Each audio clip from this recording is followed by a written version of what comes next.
200 студентов из Кыргызстана смогут поступить в следующем учебном году в ведущие вузы Венгрии. Набор ведется в рамках стипендиум Хунгарикум. Прошедшие отборы зачисленные студенты смогут получить бесплатное обучение в вузах Венгрии, ежемесячную стипендию, медицинскую страховку, место в общежитии или съемное жилье. Радует, что число киргизских студентов таки в короткое время умножалось, и то, что вначале было 25 мест, в сегодняшний день это уже 200 мест Киргизстан имеет, так что это довольно-таки большой такой прорыв, можно сказать, даже если учитывать в отношении других участников программы.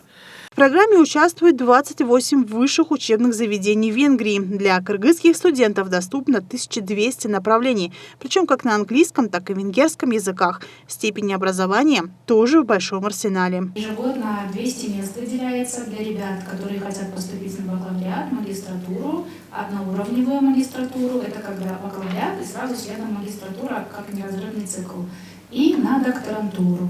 Примечательно, что пройти весь отборочный процесс абитуриенты могут, не выезжая из родной страны, и совершенно бесплатно. Заявка подается онлайн. Также проходит собеседование с вузами.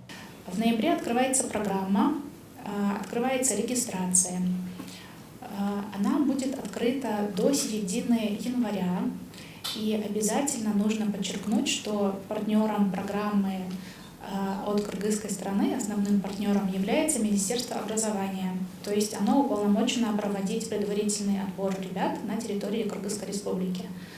Поэтому, когда будет регистрироваться, нужно обязательно помнить, что необходимо зарегистрироваться и в венгерской онлайн-системе, которая непосредственно относится к системе стипендиум Хунгарикум, и в кыргызской онлайн-системе, которая относится к Министерству образования. Также ссылки мы вам дадим и на ту, и на другую систему.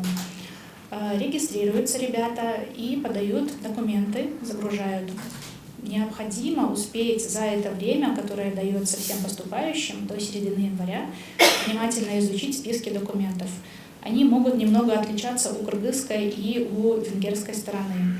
Пожалуйста, необходимо обратить пристальное внимание, потому что те ребята, которые не загрузят все документы, не смогут дальше участвовать в дальнейшем отборе.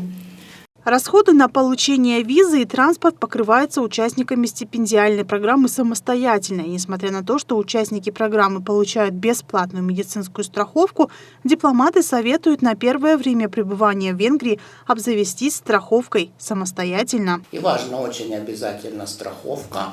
Хотя бы на 2-3 месяца, пока там они все получат вначале медицинскую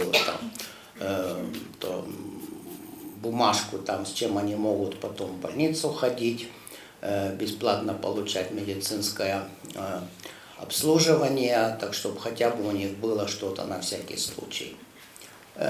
Медицина у нас тоже есть и государственная, и частная медицина. Цены гораздо выше, чем в Киргизстане. Просто у нас уровень цен в частных клиниках выше, обслуживание дороже стоит.